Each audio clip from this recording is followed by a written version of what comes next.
ราชา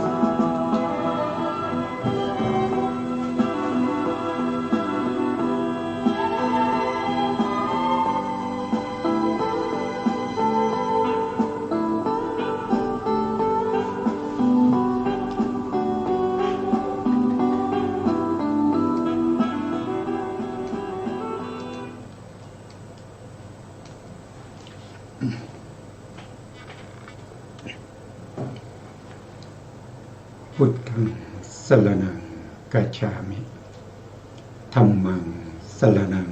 กัจฉามิสังฆังสรณังกัจฉามิกราบนมัสการพระมหาเถระพระสังฆาธิการพระเถรานุเถระสวัสดีท่านผู้ฟังและผู้ชมทุกท่านกลับมาพบกับรายการพระไตรปิฎกลอยฟ้าครั้งนี้เป็นครั้งที่101ในเรื่องของเวทนานุปัสสนาสติปัฏฐานนะครับก็พูดถึงเรื่องของสติปัฏฐานอยู่ซึ่งสติปัฏฐานเป็นข้อประพฤติปฏิบัติที่นำไปสู่มรรคผลนิพพานและเป็นคำสั่งสอนของพระพุทธเจ้าที่พระพุทธเจ้าได้บัญญัติไว้สติปัฏฐานเป็นเบื้องบาทเบื้องต้นนะครับเมื่อเราปฏิบัติในสติปัฏฐานให้บริบูรณ์โพชฌงค์ก็จะบริบูรณ์ด้วยเมื่อโพชฌงค์บริบูรณ์แล้วอริยมรรคก็เกิดขึ้นเราก็จะได้เปลี่ยนสถานะ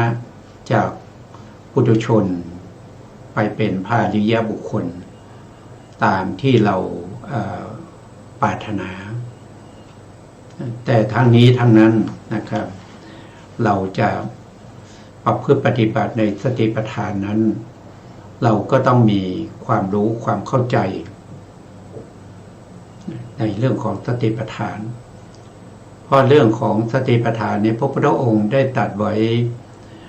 มากมายนะครับในพระสูตรต่างๆนะครับสติปัฏฐานสังยุตก็มีใน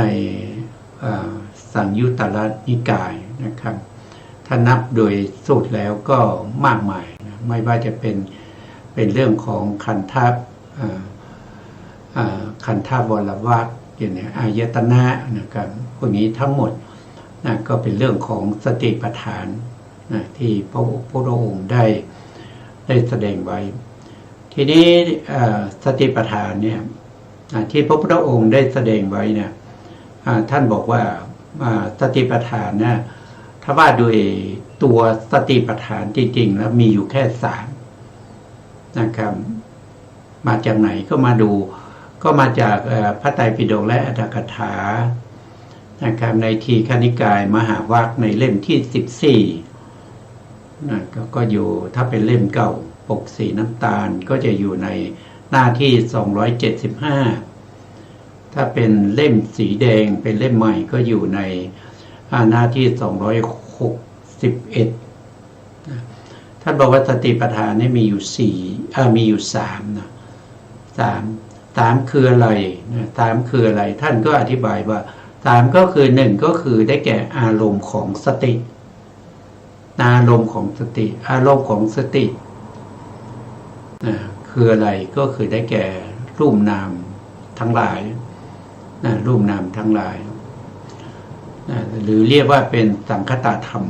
ก็คือสภาพที่มีลักษณะของสามัญญลักษณะนั่นก็คือ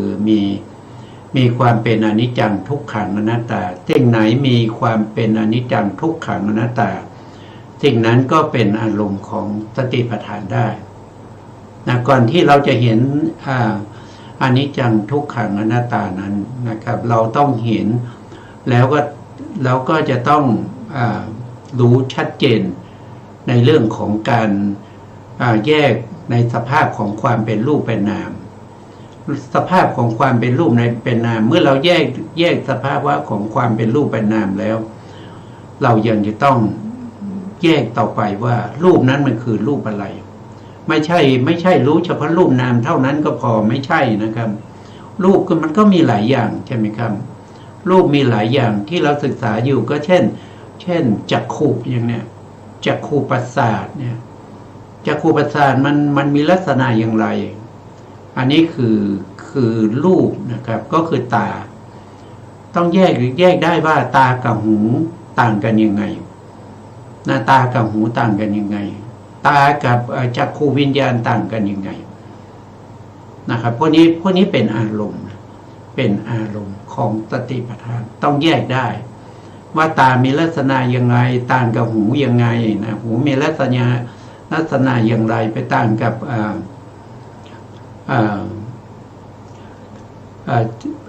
คานะอย่างไรคานะก็คือประสาทจมูกนะประสาทจมูกแล้วก็ไปต่างกับประสาทลิ้นยังไงชิวหาประสาทกับประสาทกายยังไงนะครับแล้วก็พูดถึงมโนคืออะไร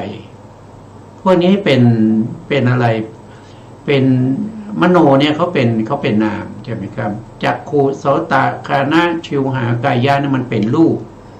นั่นมันเป็นรูปแล้วนอกจากนั้นท่านยังให้เรามองเข้าไปให้เห็นว่าจักขุเนี่ยนะครับมันประกอบด้วยอะไรจักขุก็คือการประชุมรวมกันของธาตุอะไรนะที่เรารู้อยู่ศึกษาอยู่เราก็จะรู้ว่าจักขุเนี่ยมันก็จะเป็นจักขุทัสสะกะกะลาบอย่างนี้จักขุทัสสะกะกะลาบทัสสะก็แปลว่า10นะครับกะลาบก็คือเอาความเป็นกลุ่มเป็นก้อนนะที่มารวมตัวกันเป็นกลุ่มเป็นก้อนรูป10รูปนะที่มารวมกัน10รูปนั้นได้แก่อะไรก็คือได้แก่มหาพุทธรูป4ก็มีธาตุปฐวีธาตุนะครับธาตุดินนั้นนะครับปฐวีธาตุคือธาตุดินอาโปธาตุคือธาตุน้ำวายโยธาตุก็คือธาตุลมเตโชธาตุก็คือธาตุไฟสี่อย่างนี้เขาเรียกว่าเป็นมหาพุทธรูปและมหาพุทธรูปจะมีอยู่ในสภาวะของความเป็นรูปทุกอย่างนะครับไม่ว่าจะเป็นต้นไม้ภูเขาต้นเป็นโลกเป็นจักรวาลเป็นอะไรก็ตามจะต้องมีมหาพุทธรูปประกอบอยู่เสมอนะทีนี้ก็กลับมาจักขุของเราต่อจักขุทัสสะกะกะลาบมีรูป10รูปเราได้มาแล้ว4รูปนะก็คือมหาพุทธรูป4นอกจากนั้นนะครับเขายังมีมหาพุทธรูปเนี่ยก็ยังมีวรรณะด้วยวรรณะคืออะไรก็คือสีนะสีของมหาพุทธรูปมีวรรณะนะครับแล้วก็มีคันธะก็คือกลิ่นนะมีวรรณะมีคันธะมีรัสสะนะรัสสะก็คือรสนะครับมหาพุทธรูปเนี่ยจะต้องมีสีด้วยนะครับมีสีด้วยแล้วก็มีกลิ่นด้วยคันธะนะครับกลิ่นแล้วก็รัสสะก็คือรสนะมหาพุทธรูปต้องมีสิ่งเหล่านี้นะแต่มหาพุทธรูปไม่ใช่ไปอาศัยสิ่งเหล่านี้เกิดแต่สิ่งเหล่านี้คือสีคือกลิ่นคือรสอาศัยมหาพุทธรูปเกิดมหาพุทธรูปนี้เป็นตัวที่เป็นปัจจัยเป็นตัวที่ตั้งอยู่แต่มีอุปทัยรูปมาอาศัยนั่นก็คือสีคือกลิ่นคือรสมาอาศัยได้มาอีก3ก็เป็นเท่าไหร่ก็เป็น7มหาพุทธรูป4แล้วก็วรรณะ1ก็เป็น5แล้วก็คันธะอีก1ก็เป็น6นะครับแล้วก็รัสสะอีก1ก็เป็น7นะเหลืออีก1นะ1นั้นก็คือได้แก่อาหารและรูปนะอาหารนี้เป็นอาหารภายในไม่ใช่เป็นอาหารประเภทที่เราเรียกว่าเป็นกัปพาลีกาลอาหารที่กลืนกินเป็นคำไม่ใช่คนละตัวกันนะและอาหารนี้เขามีมาตั้งแต่ถ้าเป็นสัตว์ทั้งหลายก็มีตั้งแต่ปฏิสนธิแล้วนะเพราะฉะ ราะฉะนั้น8รูปนี้เป็นรูปที่มันแยกจากกันไม่ได้นะก็จะมีมาพุทธรูปสี่มีวันนะหนึ่งมีคันธาหนึ่งมีลัตตาหนึ่งแล้วก็มีโอชาก็คืออาหาร8รูปนี้เรียกว่าเป็นอวินิโภครูป8นะแยกจากกันไม่ได้มีอยู่ในรูปทุกรูปนะไม่ว่าจะเป็นจักขุโสตคานะชิวหากายะก็จะต้องมีรูปเหล่านี้อยู่ประกอบอยู่เสมอจะเป็นต้นไม้ภูเขาศาลาวิหารก็ต้องมีรูปทั้ง8รูปนี้ประกอบอยู่เสมอถ้าเป็นรูปแล้วต้องมีรูปเหล่านี้นะครับอันนี้ก็เป็น8รูปจักขุทัสสะกักลาภทัสสะแปลว่า10จักขุก็เป็นมีจักขุประสาทเป็น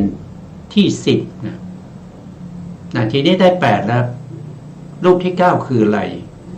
นะรูปที่9ก็คือชีวิตะชีวิตตรูปนะเพราะว่าจักขุนี้เป็นรูปที่เกิดจากกรรมต้องมีชีวิตตรูปด้วยเพราะฉะนั้นชีวิตตรูปก็เป็นที่9ที่10นั้นก็คือได้แก่ประสาทตาเรียกว่าจักขุประสาทก็รวมเป็น10รูปคือเราต้องรู้ชัดอย่างนี้นะครับอันนี้มันเป็นอารมณ์ของสตินะเมื่อสติได้กำหนดรู้เหล่านี้อยู่นั้นเรียกว่าเป็นสติปัฏฐานเป็นสติปัฏฐานอารมณ์ของสติก็คือรูปแล้วก็นามนามได้แก่อะไรนะครับนามก็ได้แก่จิตเจตสิกเจตสิกที่ประกอบกับจิตนะครับแล้วก็ได้แก่บัญญัติบัญญัติก็คือสิ่งที่สมมติบัญญัติขึ้นมาแต่งตั้งขึ้นมามีทั้งสัทธะบัญญัติมีทั้งอัฏฐบัญญัตินี่ก็เป็นอารมณ์ของวิปัสสนาได้ไม่ใช่ว่าวิปัสสนาจะไม่รู้จะไ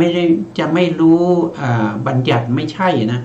วิปัสสนาก็ต้องรู้บัญญัติเหมือนกันนะครับต้องรู้บัญญัติเช่นเดียวกันแต่รู้บัญญัติในฐานะที่เห็นอนิจจังทุกขังอนัตตาแล้วถ้าเมื่อไหร่เราเริ่มต้นสติปัฏฐานนั้นยังไม่มีบัญญัติเป็นอารมณ์อารมณ์ยังเป็นรูปกับนามรูปกับนามนั้นเป็นปรมัตถ์เป็นปรมัตถ์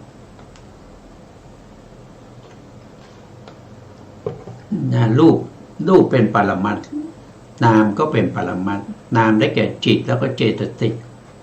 ที่ประกอบกันประกอบกันแล้วก็ได้แก่นิพพานด้วยแต่นิพพานเนี่ยเป็นสภาพที่พ้นจากการที่เราจะต้องมาเจริญสติปัฏฐานเพราะฉะนั้นนิพพานก็ไม่ได้เป็นอารมณ์ของสติปัฏฐานสติปัฏฐานก็มีตัวอารมณ์ก็มีรูปกับนามรูปในที่นี้ก็คือได้แก่รูปในร่างกายของเราแล้วก็รูปภายนอกรูปภายนอกจากอะไรบางคนอาจจะเข้าใจว่ารูปภายนอกเนี่ยก็คือหมายถึงรูปคนอื่นจริงๆแล้วรูปภายนอกในตัวเราก็มีนะอะไรคือรูปภายนอกก็คือรูปที่มันไม่ใช่ตาไม่ใช่หูไม่ใช่จมูกไม่ใช่กลิ่นแล้วก็ไม่ใช่กายนอกนั้นก็เป็นรูปภายนอกเป็นรูปภายนอกอย่างเช่นสีสีในตัวของเรานะครับก็เป็นรูปภายนอกเหมือนกันไม่ใช่ภายในก็จะมีเขาเรียกว่าเป็นอายตนะภายในก็มีตาหูจมูกลิ้นกายแล้วก็ใจนอกจากนี้เป็นอายตนะภายนอกอันนี้เป็นอารมณ์ของสติคือตัวที่1ที่พระพุทธองค์ได้แสดงไว้ในทีฆนิกายมหาวากเล่ม14หน้า275ว่าสติปัฏฐานมี3ตัวที่1คืออารมณ์ของสติตัวที่2เนี่ยพระพุทธองค์ตรัสว่าเป็นการตั้งสติของพระพุทธองค์เองเวลาที่พระพุทธองค์แสดงธรรมสาวกทั้งหลายที่มาฟังธรรมก็มีอยู่3ประเภทบางคนก็ตั้งใจฟังอย่างดีนะครับ ตั้งแต่เริ่มต้นจนถึงจบนะอันนี้มีความตื่นตาตื่นใจในการรับฟังนะครับมีความดึงล่ามีความอาถรรพ์มีความเพลิดเพลินไปในธรรมของพระพุทธองค์ที่กำลังแสดงอยู่อันนี้คือประเภทที่หนึ่งประเภทที่สองนะครับ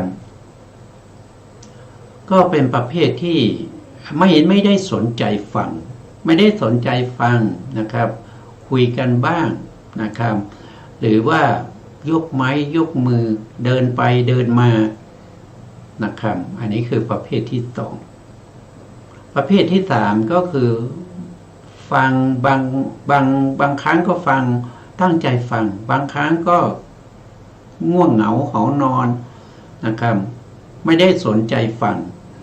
นะก็เวลาพระพุทธองค์แสดงธรรมก็มีผู้ที่มาฟังธรรมเป็นอย่างนี้พระพุทธองค์ก็ไม่ได้ดีใจนะครับกับบุคคลที่ตั้งใจฟังตั้งแต่ต้นจนจบนะครับไม่ได้เสียใจกับบุคคลที่ไม่สนใจในการฟังธรรมจิตใจของพระองค์ตั้งอยู่ในความมีเมตตาต่อสัตว์ทั้งหลายเขาไม่ฟังเราแสดงเราพูดเขาไม่ฟังนั้นก็เป็นกรรมของเขาเป็นกรรมของเขานะครับเรามีเมตตาแสดงแล้วแต่เขาไม่ฟังไม่ตั้งใจฟังด้วยดี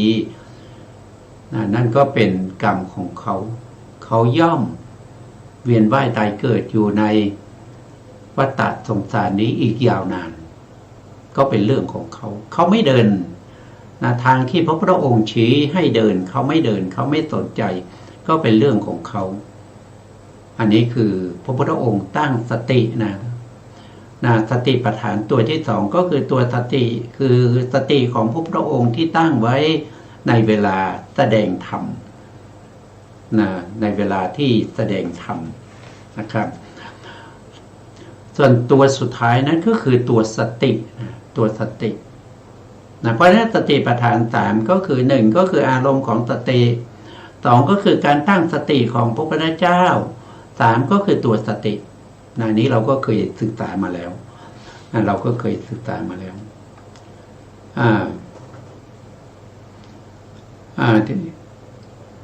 ทีนี้เราก็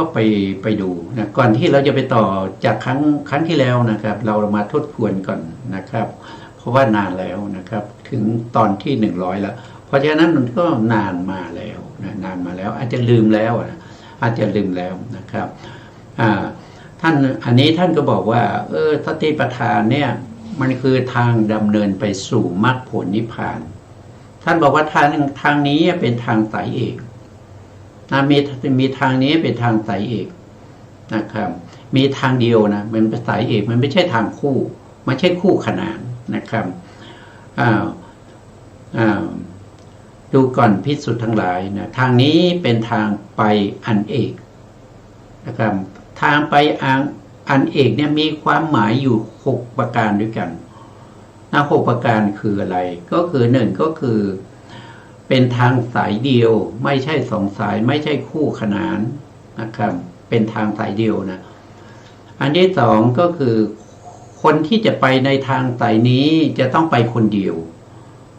ต้องไปคนเดียวนะครับไปเป็นคู่ไม่ได้นะแต่ปฏิบัติร่วมกันได้แต่เวลาไปในอารมณ์ของสติเนี่ยต้องคือไปเองนะไปคนเดียวนะไม่ใช่ไป2คนหรือ3คนนะก็อาจจะปฏิบัติเ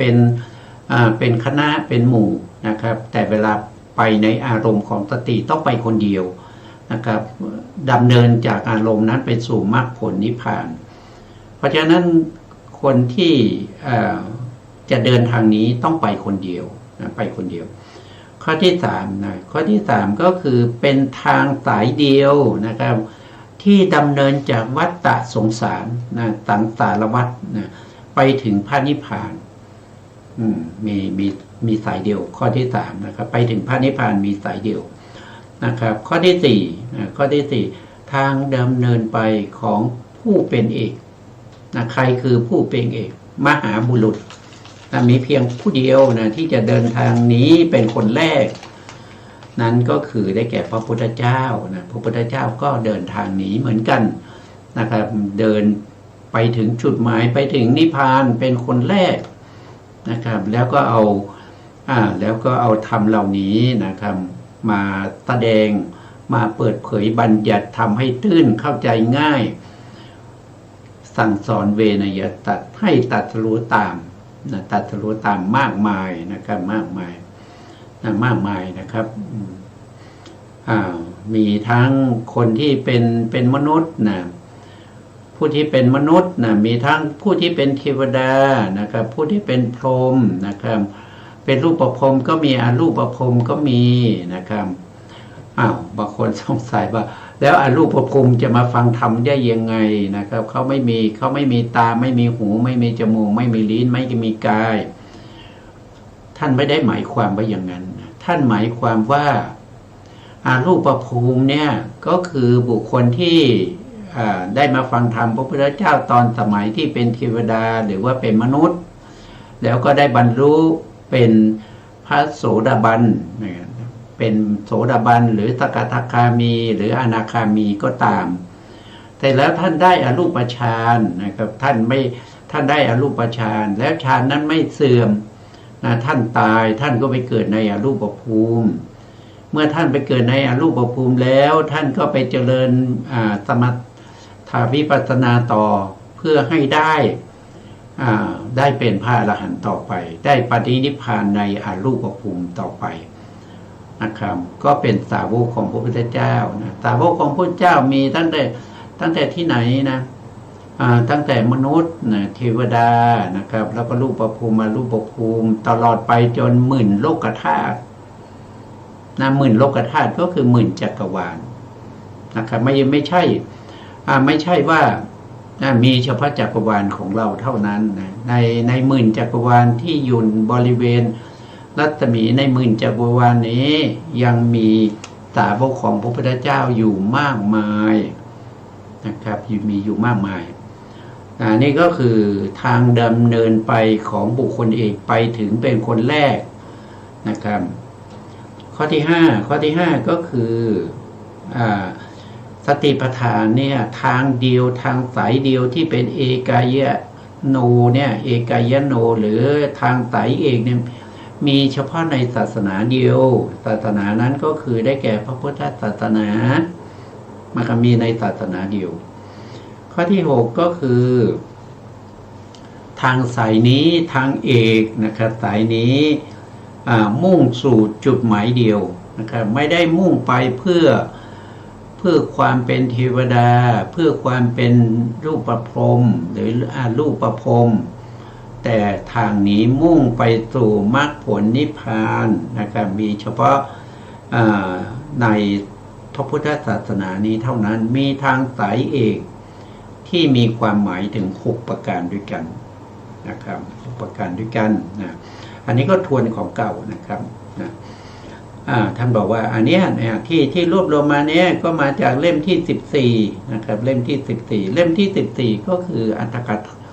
พระไตรปิฎกและอัตถกถาทีฆนิกเล่ม14ก็เป็นทีฆนิกายนะครับจะอยู่ในประมาณหน้าที่261นะแล้วถ้าเป็นเล่ม17ก็มีนะเล่ม17นี้อยู่ในมัชฌิมนิกายนะครับจะอยู่ในหน้าที่529นะครับประมาณอย่างนั้นนะอันนี้ก็เราเรียนไปแล้วทบทวนทีนี้เรามาดูอานิสงส์นะอานิสงส์ของสติปัฏฐานอานิสงส์ของสติปัฏฐานเนี่ยมีอยู่7ประการด้วยกันถ้าใครสามารถที่จะเดินในทางสายเอกนี้ได้นะครับจะได้อานิสงส์7ประการด้วยกันอานิสงส์คืออะไรอานิสงส์ก็คือได้แก่ผลนะผลที่หลั่งไหลออกมาจากการปฏิบัติสติปัฏฐาน4ของเรานะครับนะผู้ที่ปฏิบัติถูกต้องจะต้องได้อานิสงส์7ประการนี้7ประการเป็นยังไงนะข้อที่1ท่านบอกว่าเพื่อความหมดจดวิเศษของสัตว์ทั้งหลาย อันนี้หมดจดวิเศษหมดจดจากอะไรก็หมดจดจากอนุสัยกิเลสนะวิเศษวิเศษนี่ก็คือวิเศษก็คือพิเศษพิเศษยังไงพิเศษก็คือ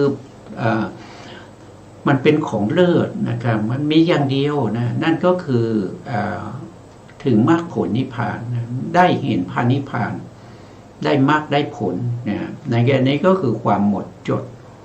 นะเพราะสัตว์ทั้งหลายเนี่ยมันหมดจดเลยทุกวันนี้ถ้าถามนะมันจะหมดจดได้ยังไงนะเมื่อได้รับอารมณ์ที่ดีก็ยินดีพอใจไปกับอารมณ์นั้นนะ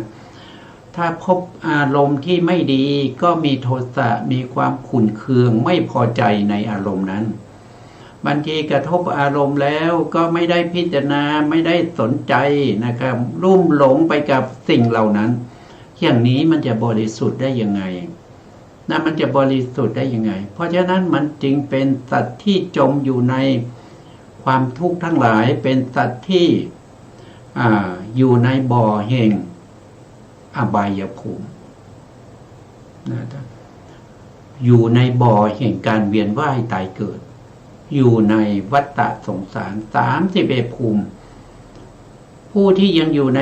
31ภูมิยกเว้นพระอรหันต์พวกนั้นถือว่ายังไม่หมดจดวิเศษแม้กระทั่งพระอนาคามีก็ยังต้องปฏิบัติอยู่ยังต้องปฏิบัติสติปัฏฐาน4เพื่อให้ได้อรหันตมรรคได้เป็นพระอรหันต์เพราะฉะนั้นใครยังไม่เป็นพระอรหันต์ถือว่ายังไม่หมดจดยังไม่วิเศษยังจะต้องถูกอะไรถูกชราและมรณะเขียวกินนะยังต้องเกิดบ่อยๆเพราะนี้จะหมดจดได้ยังไงนะครับถ้ายังเป็นปุถุชนถ้ายังเป็นพระโสดาบันสกทาคามีหรืออนาคามีก็ยังไม่หมดจดวิเศษนะหมดจดวิเศษคือพระอรหันต์มันต้องเป็นพระอรหันต์หมดจดจากกิเลสนะครับซึ่งเป็นรากเหง้าแห่งโลภะหรือตัณหานั่นเองหรือราคะความเพลิดเพลินยินดีในกามคุณอารมณ์เรียกว่าเป็นโลภะและบริวารของโลภะก็คือได้แก่ทิฏฐิความเห็นผิดความเข้าใจผิดไปจากความเป็นจริงนั่นก็คือเป็นบริวารของโลภะแล้วยังมีมานะอีกมานะก็เป็นบริวารของโลภะมานะความเย่อหยิ่งถือตัวลำพองชูธงนะครับดูหมิ่นผู้อื่นเนี่ยนี่เป็นมานะนะครับเป็นมานะใครยังมีอยู่ผู้นั้นถือว่ายังไม่หมดจดวิเศษผู้ที่จะละมานะได้ต้องเป็นอรหันต์เป็นอรหันตมรรคละมานะได้ถ้าเป็นโสดาบันก็ละได้ตั้งแต่โสดาถ้าเป็นทิฏฐินะถ้าเป็นทิฏฐิก็ละได้ตั้งแต่โสดาปฏิมรรคโสดาปฏิมรรคละความเห็นผิดความเข้าใจผิดเห็นคาดเคลื่อนไปจากความเป็นจริงละได้ด้วยโสดาปฏิมรรคแต่มานะนี้ละได้ด้วยความเป็นพระอรหันต์นะครับแล้วก็โทสะโทสะก็มีบริวารโทสะคือความไม่พอใจความขุ่นเคืองใจทั้งหลายบริวารเขาคืออิสสาคือลิษยานั่นเองอิสสาเป็นบาลีอิสสามัจฉริยะคือความตณีแล้วก็กุกุจจะคือความรำคาญใจอันนี้ก็เป็นบริวารของโทสะถ้าใครยังมีบริวารของโทสะมีโทสะมีมานะมีทิฏฐิมีโลภะอันนี้ยังไม่หมดจดวิเศษแล้วรากเหง้าที่สำคัญอีกอันหนึ่งนั้นก็คือได้แก่โมหะโมหะก็คือความหลงความไม่รู้นะครับได้พบกับอารมณ์อะไรนะครับก็ไม่ได้พิจารณาหลงเพลินยินดีหลงไปในความเป็นโทสะความไม่พอใจเพราะว่าโมหะหรืออวิชชานี้จะเกิดร่วมทั้งโลภะแล้วก็โทสะด้วย นะบริวารของโมหะก็คือได้แก่ความไม่เกรงกลัวต่อบาปนะความไม่ละอายต่อบาปความไม่ละอายก็คืออหิริกะความไม่เกรงกลัวก็คืออโนตตัปปะนะเป็นบริวารของโมหะแล้วยังมีอีกตัวหนึ่งนะที่เป็นบริวารของโมหะนั่นก็คือได้แก่อุทธัจจะคือความฟุ้งซ่านอันนี้เป็นบริวารของโมหะนะแต่โลภะกับโทสะจะเกิดขึ้นได้ต้องมีโมหะนะต้องมีโมหะเข้าร่วมด้วยนะถ้าไม่มีโมหะโลภะโทสะก็ไม่เกิดเพราะต้องมีความหลงด้วยนะครับถึงจะเกิดความยินดีพอใจในอารมณ์นั้นความไม่ยินดีไม่พอใจในอารมณ์นั้นต้องมีความหลงเข้าไปประกอบด้วยนะครับแล้วจะหมดจดวิเศษอีกในหนึ่งก็คือต้องละประเภทที่เป็นอกุศลกรรมบท10อกุศลกรรมบท10ก็คือได้แก่อะไรก็คือได้แก่กายทุจริต3วจีทุจริต4แล้วก็มีอภิชฌาอภิชฌาแล้วก็อภิชฌาพยาบาทอภิชฌาก็คือความเพ่งเล็งอยากได้พยาบาทก็คือความปองร้ายจองเวรอาฆาตมาดร้ายแล้วก็อันที่10นั้นก็คือได้แก่สัมมาทิฏฐินะครับแต่ถ้าเป็นอกุศลก็เป็นมิจฉาทิฏฐิอย่างเงี้ยนะครับถ้าเป็นกุศลก็เป็นมันมีทั้งที่เป็นอกุศลกรรมบทแล้วก็มีทั้งที่เป็นกุศลกรรมบทนะครับมันก็ตรงข้ามกันมันเป็นธรรมที่ตรงข้ามกันถ้าเราหมดถ้าเราเจริญสติปัฏฐานกำจัดธรรมเหล่านี้ได้ผู้นั้นก็จะได้ชื่อว่าเป็นผู้ที่มีความหมดจดวิเศษไปจากบุคคลทั่วไปได้เป็นพระอรหันต์ได้เข้าสู่พระนิพพานไม่ต้องเวียนว่ายตายเกิดอีกต่อไปอันนี้ตรงข้อที่2นั้นก็คือท่านบอกว่าเพื่อก้าวล่วงเสียซึ่งความโศกก็คือความเศร้าใจเศร้าโศกเสียใจเหมือนกับใครเหมือนกับสันตติอามาตย์สันตติอามาตย์ก็อันนี้ก็ได้ศึกษากันไปแล้วนะครับก็ผ่านไปนะต่อไปในข้อที่3อานิสงส์ในข้อที่3เมื่อเราเจริญสติปัฏฐานย่อมได้อานิสงส์ในข้อที่3นะครับได้ข้อที่3นั่นก็คือเพื่อนี่พิมพ์ผิดก้าวล่วงความตอนอันนี้ก้าวล่วงความล่ำไรคือความข้ามควรนะครับข้ามควรความลำพันธ์ความบ่นเพ้อนะครับปริเทวะนะครับก้าวล่วงธรรมเหล่านี้เหมือนกับใครนะเหมือนกับพระนางปัตตาจาราเถรีนะครับที่สามีก็ตายนะครับลูก2 คนก็ตายพ่อก็ตายแม่ก็ตายหมดนะครับไม่มีที่พึ่งนะครับก็มีความล่ำไรลำพันธ์นะครับวันนี้เราก็ศึกษากันไปแล้วนะต่อไปในข้อที่4นะข้อที่4เพื่อความอัสดงดับไปแห่งทุกข์ทุกข์ก็มีทั้งที่เป็นคำว่าทุกข์ก็เป็นทุกข์ทางกายนะเป็นทุกข์ทางกายนะครับเหมือนกันกับพระติสสะเถระนะพระติสสะเถระเราก็รู้แล้วนะศึกษาแล้วบอกนิดหนึ่งก็ได้นะพระติสสะเถระนี่เป็นพระที่ไปอยู่ในป่านะครับเขามีน้องชายเขาสละโภคทรัพย์ให้แก่น้องชายนะครับแล้วก็ออกบวชแล้วก็ภรรยาของน้องชายก็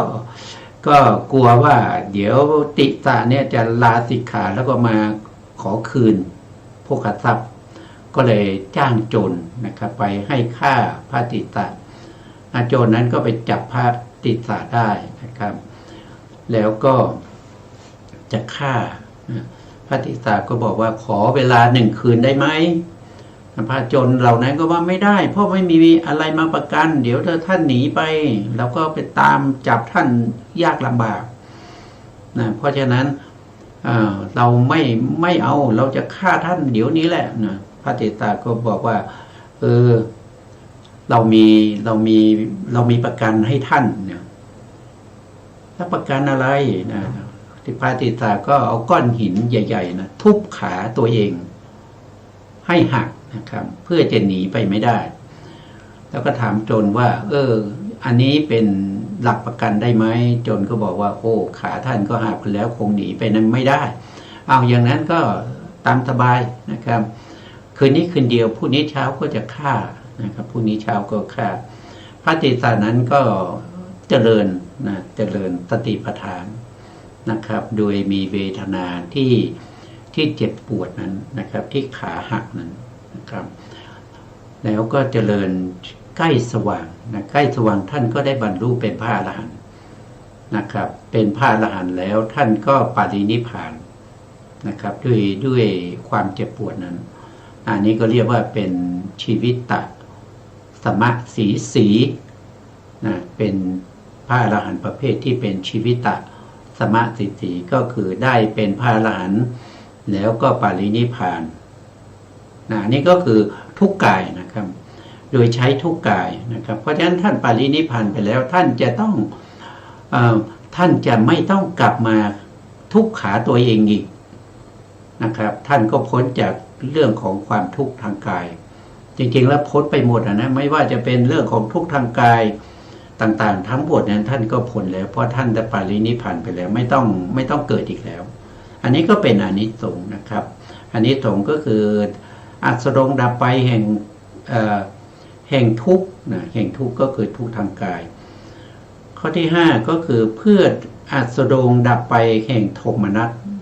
อันนี้ก็ทุกข์ทางใจอันนี้ก็ทุกข์ทางใจ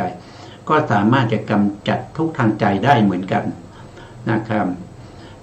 ยกตัวอย่างเช่นท้าวสักกะนะท้าวสักกะก็ใกล้ตายก็มีความทุกข์มากนะครับสุพรหมเทพบุตรก็เช่นเดียวกันนะครับใกล้ตายนะครับแล้วก็จะต้องไปเกิดในนรกนะครับก็ทุกข์มากก็มาเข้าเฝ้าพระองค์พระพุทธองค์ก็แสดงธรรมให้ฟังนะครับท่านทั้งสองนี้ก็ได้เป็นโสดาบันได้เป็นโสดาบันก็ไม่ต้องไปเกิดในอบายนะครับท้าวสักกะก็ตายแล้วก็เกิดมาเป็นท้าวสักกะองค์ใหม่นะครับที่เดิมนั่นแหละสุพรหมเทพบุตรก็เช่นเดียวกันนะครับตายแล้วก็เกิดมาเป็นเทวดาเหมือนเดิมนะครับไม่ต้องไปเกิดในอบายเพราะว่าท่านได้เป็นโสดาบันแล้วนะเพราะฉะนั้นความทุกข์ใจของท่านก็จะไม่มีนะครับความทุกข์ใจของท่านก็จะไม่มีแต่ถ้าจะให้ไม่มีจริงๆนั่นก็คือท่านจะต้องเป็นพระอรหันต์แล้วก็ปรินิพพานปรินิพพานข้อที่6อันนี้ของข้อที่6ในการเจริญสติปัฏฐานนั่นก็คือได้แก่เพื่อบรรลุญายธรรมญายธรรมคืออะไรก็คืออริยมรรคเจริญสติปัฏฐานแล้วใครไม่ปรารถนาจะได้อริยมรรค ก็ไม่มีนะครับผู้ที่เจริญสติปัฏฐานก็ปรารถนาจะได้อริยมรรคแต่จะเจริญสติปัฏฐานได้ถูกต้องหรือไม่นะครับถ้าไม่ถูกต้องก็ไม่ได้อริยมรรคถ้าถูกต้องเป็นของพระพุทธเจ้าก็ได้อริยมรรคนะครับนี่ก็เพื่อความบรรลุญายธรรมคืออริยมรรคข้อที่7อันนี้สองข้อที่7ก็เพื่อทำพระนิพพานให้แจ้งผู้ที่ปฏิบัติถูกต้องก็ได้พระนิพพานนะครับได้พระนิพพาน4ครั้งก็ได้เป็นพระอรหันต์นะครับแล้วก็จะได้ปรินิพพานไม่ต้องทุกข์อีกต่อไปนะครับอันนี้ก็เป็นอานิสงส์ของการเจริญสติปัฏฐานนะครับก็มีอยู่7อย่างด้วยกันนะครับมีอยู่7อย่างเราก็จะไปต่อที่เดิมนะที่เดิมของเรานะครับที่เราค้างไว้เมื่อครั้งที่แล้วนะครับก็มาพูดถึงเรื่องของวิจารณ์นะครับวิจารณ์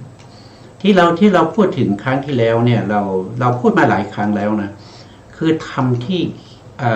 เขาเรียกว่าทำ60นะทำ60นะ60คืออะไร60เนี่ยมันเป็นถ้าเรา ว่าโดยตัวธรรมเนี่ยคือเขาเรียกว่าเป็นปียรูปสาตารูปปียรูปสาตารูปเนี่ยมันเป็นอารมณ์ของวิปัสสนานะครับมันเป็นอารมณ์ของสติปัฏฐานนะครับมันเป็นอารมณ์เพราะฉะนั้นเราก็ต้องศึกษานะเพราะว่าอารมณ์มันมีทั้งรูปและนามนะครับที่เราศึกษาอยู่ตอนนี้มันมีทั้งรูปและนามอะไรเป็นรูปนะครับก็เริ่มมาตั้งแต่อายตนะอายตนะภายในสลายตนะหกนะครับอันนั้นมีทั้งจักขุโสตคานะชิวหากายะแล้วก็มีมนานะครับนั้นก็เป็นทั้งรูปและนามนะครับอายตนะภายในหกแล้วก็มีอารมณ์หกอารมณ์หกก็มีทั้งรูปและนามอย่างเช่นสีสีที่เราเห็นนะครับเสียงที่เราได้ยินกลิ่นที่เราได้ดมนะครับแล้วก็รสที่เราได้สัมผัสนะครับแล้วก็โผฏฐัพพะที่เราได้กระทบพวกนี้เป็นรูปนะครับเป็นรูปแล้วก็ธรรมอารมณ์ที่เป็นประเภทเป็นจิตเป็นเจตสิกอันนั้นก็เป็นนามนะครับอายตนะภายในหกนะครับแล้วก็อารมณ์หกวิญญาณหกนะครับแล้วก็ผัสสะหกแล้วก็ต่อมาก็เวทนาหกอันนี้ห้าอย่างละหกก็เป็น30ในพระธรรมที่พระพุทธองค์แสดงก็มีมากมายธรรมะ30นี้มีมากมายนะต่อมาก็จะเป็นจะเวทนาก็มาเป็นสัญญาหกตัณหาหกนะครับแล้วก็เจตนาหกแล้วก็วิตกหกนะครับที่เราศึกษาไปแล้วนะครับอันนี้แล้วก็มาวิจารณ์หกนะครับรวมก็เป็นอีก5 6 30รวมกับ30เดิมก็เป็น60รวมกันเข้าไปก็เรียกว่าเป็นปิยรูปสาตารูปปิยรูปก็คือรูปที่น่ายินดีพอใจน่ายินดีน่าพอใจนะถ้าเป็นอปิยรูปก็เป็นรูปที่ไม่น่ายินดีไม่น่าพอใจนะครับสาตาก็คือความยินดีนั่นแหละสาตานะครับทีนี้ในวิจารณ์เนี่ยวิจารณ์นี่มันเป็นเจตสิกดวงหนึ่งเป็นเจตสิกดวงหนึ่งตัววิจารณ์เนี่ยส่วนมากก็จะเกิดร่วมกับก็จะเกิดร่วมกันกับวิตกนะครับที่ไหนที่มีวิตกนะครับที่นั่นก็จะมีวิจารณ์นะครับแต่ถ้าพูดถึงฌานแล้วนะครับพูดถึงฌานแล้ววิตกวิจารณ์นะครับถ้าขึ้นฌาน2เนี่ยจะไม่มีวิตกวิจารณ์ไม่มีทางวิตกแล้วก็ไม่มีทางวิจารณ์นะครับแล้วก็ในทวิปัญจวิญญาณจิต10ก็ไม่มีวิตกวิจารณ์นะครับเพราะวิตกวิจารณ์เข้าไปด้วยกันนะครับเพราะวิตกเป็นตัวตึกวิจารณ์เป็นตัวตองก็เหมือนกับการพิจารณานั่นเองนะครับในข้อที่10วิจารณ์นี่เป็นกรรมท่านบอกว่าเป็นกรรมทีนี้กรรมเนี่ยเราก็ต้องรู้ว่าคำว่ากรรมเนี่ยมันจะไปเกิดกับจิตที่เป็นจักขุโสตคานะชิวหาแล้วก็มโนคือภวังคจิตแล้วก็วัชนะจิตอย่างนี้ไม่ได้นะครับถ้าว่ากรรมเนี่ยต้องไปเกิดที่ไหนก็ต้องไปเกิดในชวนาจิตนั้นก็มีที่เป็นกุศลกุศลก็จะมีที่เราเอาเฉพาะมหากุศล8เท่านั้นเองนะครับในตอนนี้ที่เป็นที่เรากำลังศึกษาตอนนี้เราเฉพาะมหากุศลจิต8ก็คือวิจารณ์ที่เกิดในมหากุศลจิต8แล้วก็ในส่วนที่เป็นอกุศลอกุศลก็คือวิจารณ์ที่เกิดในอกุศลจิต12เพราะว่าอกุศลจิตมีอยู่12ก็คือวิตกวิจารณ์ที่เกิดร่วมกันอย่างนั้นนะครับท่านบอกว่าวิจารณ์เนี่ยโดยมากแล้วพระพุทธองค์ก็แสดงโดยความเป็นมโนปวิจารณ์ทีนี้มโนปวิจารณ์เนี่ยมีอยู่18มโนปวิจารณ์เนี่ยมี18นะครับมี18 แล้วทีนี้มโนปวิจาร18คืออะไรนะก็คือได้แก่วิจาร6นะวิจาร6ที่เป็นไปในอารมณ์ทางตาเรียกว่ารูปวิจารนะครับไปจนถึงธรรมวิจารนะครับก็มี6นะมี6แล้วก็ไปในวิจารเหล่านี้มันมีทั้งวิจารโดยเวทนาที่เป็นสุขวิจารโดยเวทนาที่เป็นทุกข์วิจารเวทนาที่เป็นอุเบกขาด้วยนะเพราะฉะนั้นก็เวทนา3คูณกับ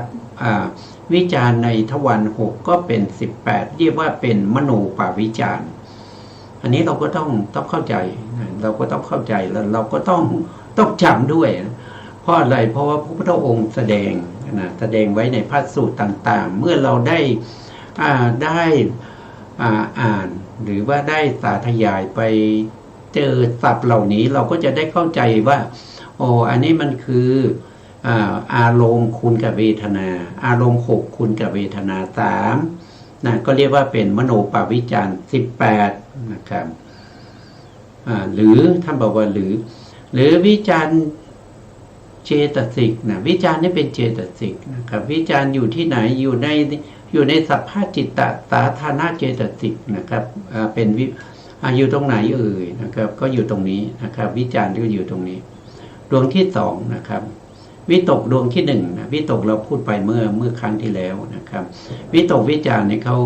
ขาจะเกิดร่วมกันนะครับแต่ถ้าเป็นในแห่งพระอภิธรรมแล้ว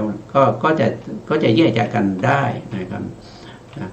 วิจารก็คือเจตสิกที่เป็นปกิณักขเจตสิก6นะครับวิจารนะครับเป็นปกิณักขเจตสิกก็คือประกอบกับจิต121หรือ89โดยกระจัดกระจายเลี่ยลายทั่วไปคือไม่ได้ประกอบทั้งหมดประกอบเฉพาะบางส่วนเท่านั้นจึงเรียกว่าเป็นปกิณักขเจตสิกเหมือนเดียวกันกับวิตกเลยนะครับเป็นธรรมที่มีความตองนะตองก็คืออะไรก็คือความพิจารณาถ้าเรามีการพิจารณาเรามีการประคองเรามีการเค้าขึงอารมณ์อันนั้นเป็นสภาพของวิจารณ์นะครับเป็นสภาพของวิจารณ์ความตามพิจารณาความตามพิจารณาก็เป็นวิจารณ์เหมือนกันนะการเข้าไปพิจารณาก็คือวิจารณ์ความที่จิตสืบต่ออารมณ์นะก็เป็นวิจารณ์ความที่จิตเพ่งดูอารมณ์อันนี้ก็เป็นวิจารณ์เหมือนกันในสมัยใดอันใดนี้ชื่อว่าวิจารณ์มีในสมัยนั้นนะมีในสมัยนั้นวิจารณ์มีในสมัยนั้นนะที่สาธยายมานะครับแล้วท่านก็บอกว่าวิจารณ์นี่มันมี6นะครับวิจารณ์6ก็เป็นไปในอารมณ์เช่นรูปวิจารณ์นะรูปวิจารณ์ก็คือความตึกถึงรูปคือสีนะตึกถึงรูปนั้นก็คือสีคืออารมณ์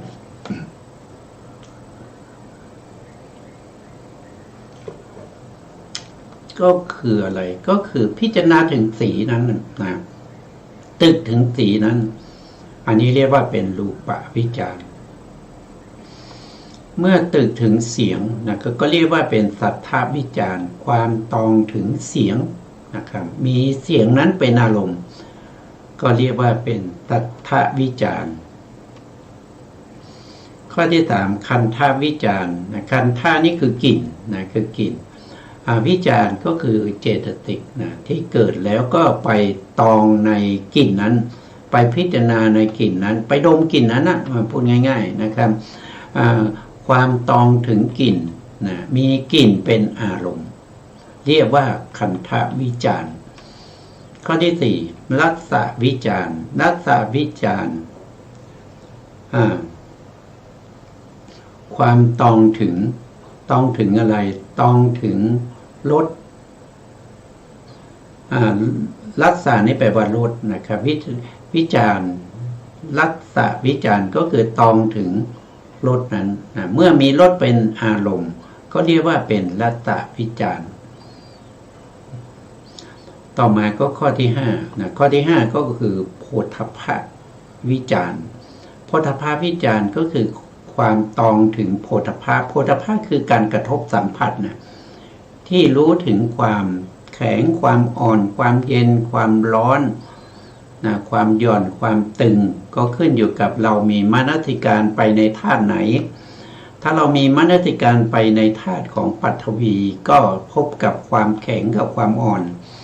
ถ้าเรามนสิการไปในเตโชธาตุก็จะพบกับความเย็นกับความร้อนถ้าเรามนสิการไปในวายโยธาตุก็จะพบกับความตึงความหย่อนเขาเรียกว่าเป็นโผฏฐัพพะโผฏฐัพพะเมื่อวิจารณ์นั้นตึกถึงโผฏฐัพพะมีโผฏฐัพพะเป็นอารมณ์ก็จะเรียกว่าเป็นโผฏฐัพพะวิจารณ์ข้อที่6นะครับก็คือธรรมวิจารณ์คำว่าธรรมวิจารณ์ก็คือความตึกถึงธรรมารมณ์ธรรมารมณ์นี้มีองค์ธรรมเยอะนะครับมีองค์ธรรมเยอะจิต89เจตสิก52นะ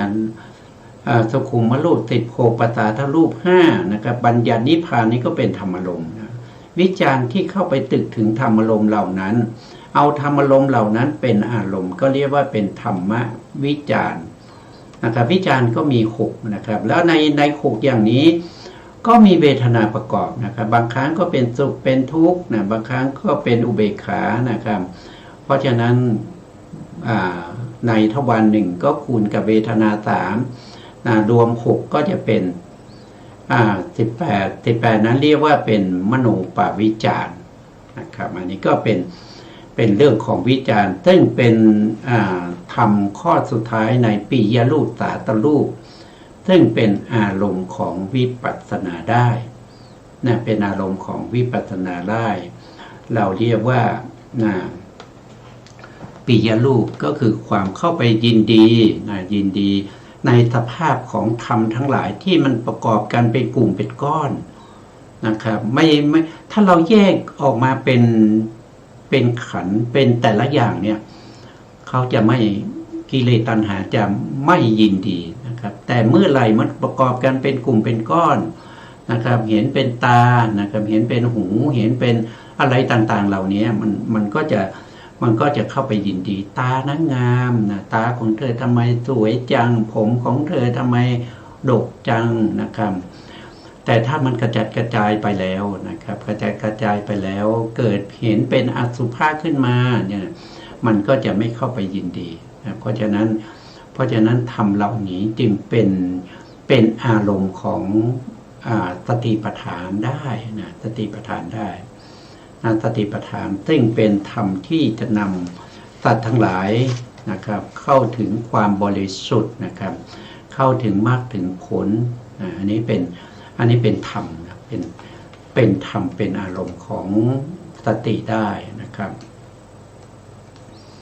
ซึ่งวันนี้เวลาเราก็หมดแล้วนะครับก็หมดแล้วนะเพราะฉะนั้นเราก็จะคืนเวลาให้ทางสถานีต่อไปนะครับแล้วก็ในครั้งต่อไปเราก็จะมาพบกันใหม่นะครับ สุดท้ายนี้นะครับก็ขอกราบขอบพระคุณพระครูสมุทรวิทยวัฒน์วรกิจโจผู้อำนวยการสถานีวิทยุเพื่อการศึกษาพระพุทธศาสนาและวัฒนธรรม FM 104.5 เมกะเฮิรตซ์วัดฝายหินจังหวัดเชียงใหม่และขอกราบขอบพระคุณ